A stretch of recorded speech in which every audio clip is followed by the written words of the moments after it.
yok mu? Bir güler yüzün çok mu?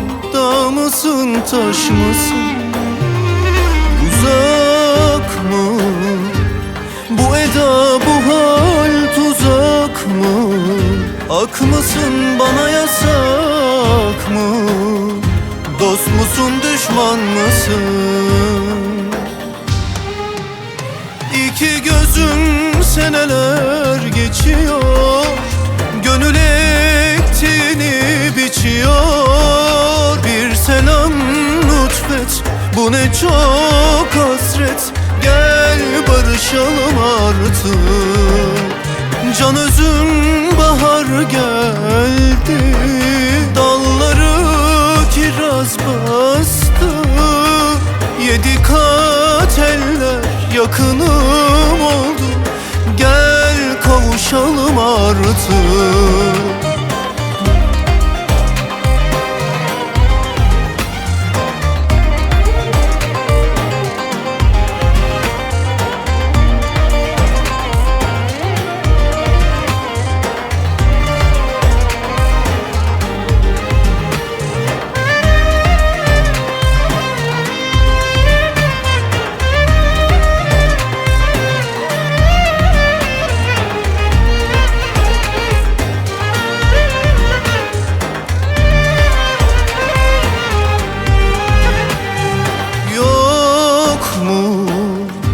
Senin insafın yok mu?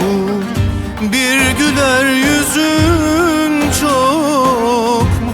Dağ mısın, taş mısın? Uzak mı? Bu eda, bu hal tuzak mı? Ak mısın, bana yasak mı? Dost musun, düşman mısın? İki gözüm seneler geçiyor, gönül ektiğini biçiyor. Bir selam lütfet, bu ne çok hasret. Gel barışalım artık. Can özüm bahar geldi, dalları kiraz bastı. Yedi kat eller yakınım oldu. Gel kavuşalım artık.